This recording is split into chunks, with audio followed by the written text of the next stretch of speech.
Bonjour chers administrateurs et futurs administrateurs réseau, soyez les bienvenus sur la chaîne Mounir Admin, chaîne spécialisée dans l'administration réseau et système.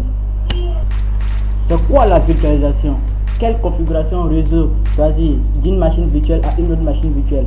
Comment intégrer ma machine physique hôte avec une machine virtuelle? Comment faire un réseau entre mes machines virtuelles? Comment faire l'administration en installant un serveur en virtuel et permettre à des utilisateurs du réseau local de pouvoir avoir des services depuis mon serveur? C'est pour répondre à toutes ces questions que j'ai préparé un TD pour vous amener à mieux appréhender le principe, le concept même des machines virtuelles. Le secret de la virtualisation, c'est la configuration réseau. Le secret de la virtualisation, c'est rien d'autre que la configuration réseau. Alors si vous pensez que vous êtes prêt et que vous êtes assez préparé et vous avez travaillé très longtemps sur les machines virtuelles, alors vous allez aimer ce TD. Sur ce, let's go.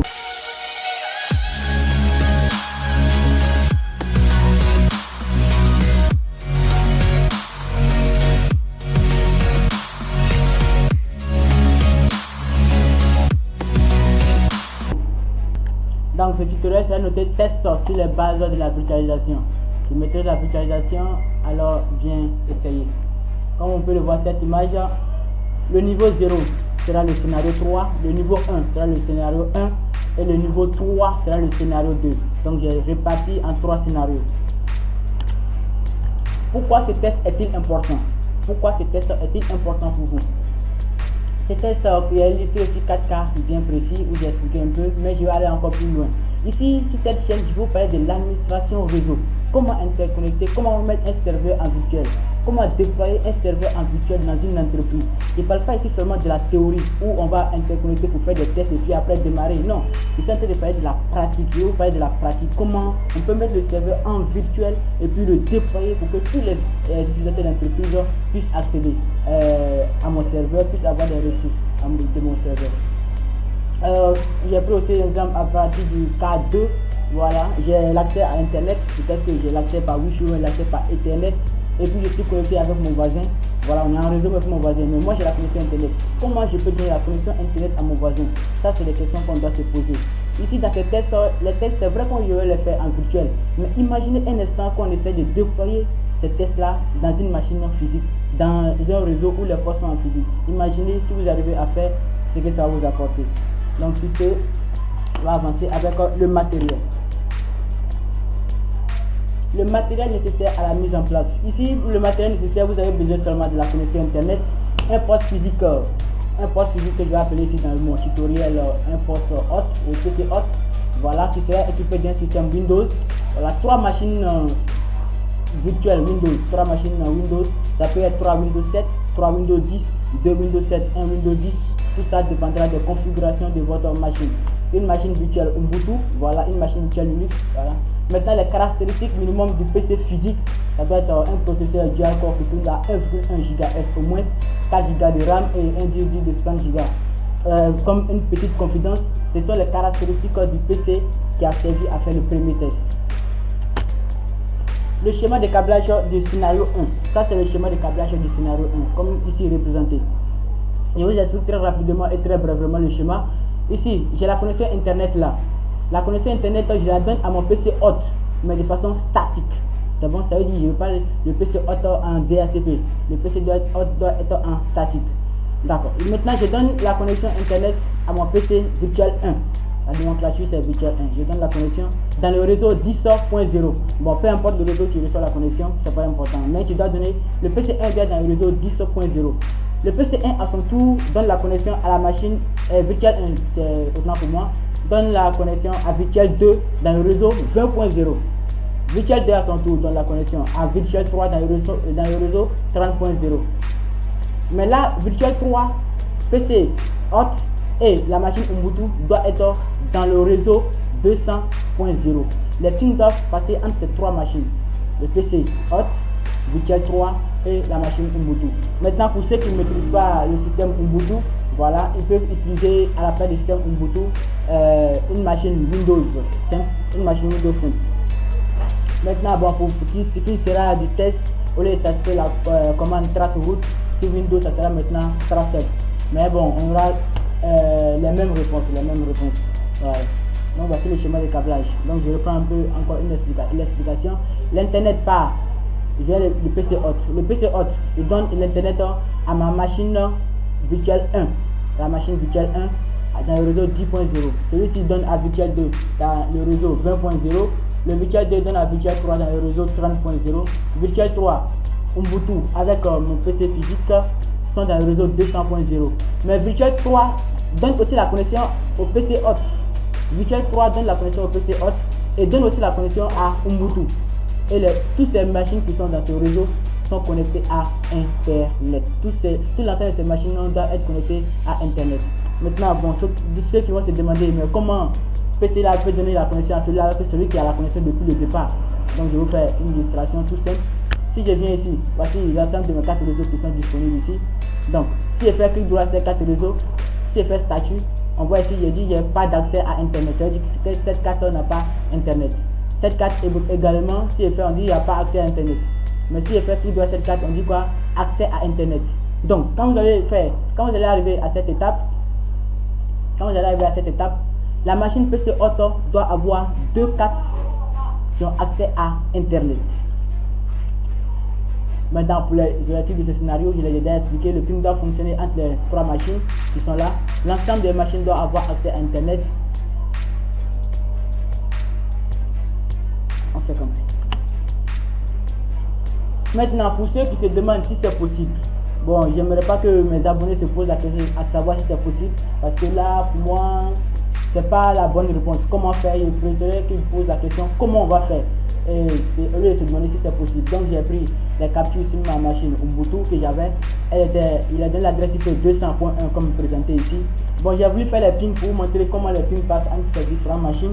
Mais bon, le tutoriel risquait d'être long. Donc j'ai pris la commande 37. Donc j'ai fait ici 37 sur google.com. Donc j'ai fait la route sur l'adresse google.com. Et on peut voir ici le 1. C'est très bien l'adresse de mon PC virtuel 3. L'adresse qui est de la machine virtuel 3. On voit ici qu'il passe par 30.30 qui est l'adresse IP de virtuel 2.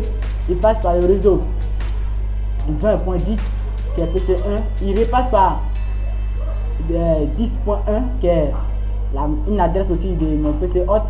C'est bon. Et c'est là maintenant qu'il atteint mon routeur. C'est après ça qu'il passera ensuite par mon routeur.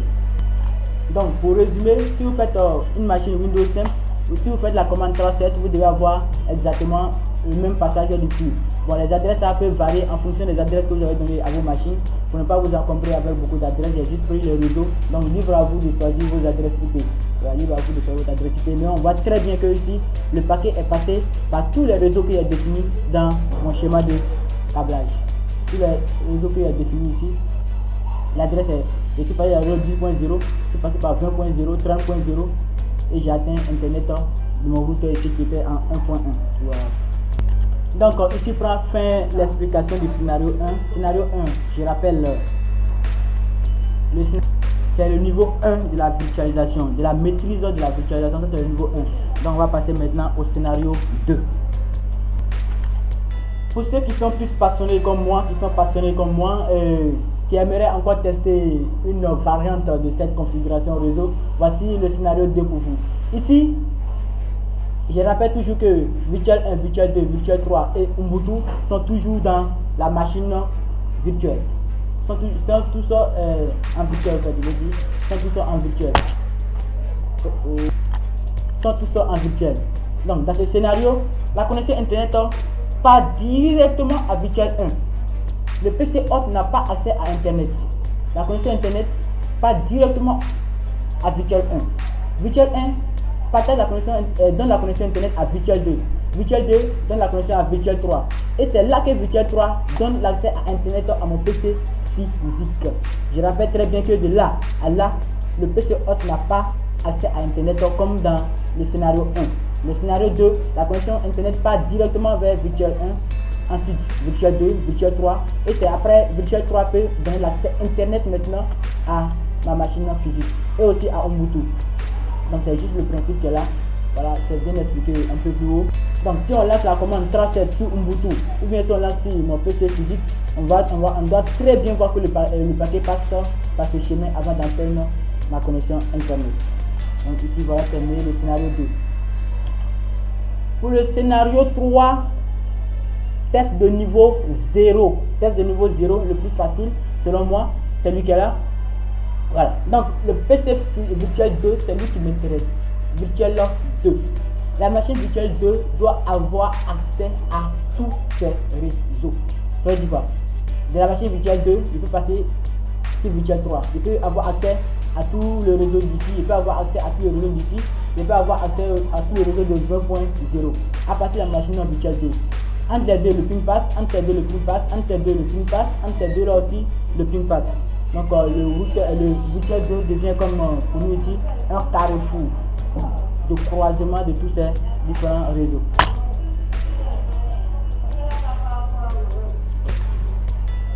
Quelques conseils avant de partir à commencer à traiter l'exercice.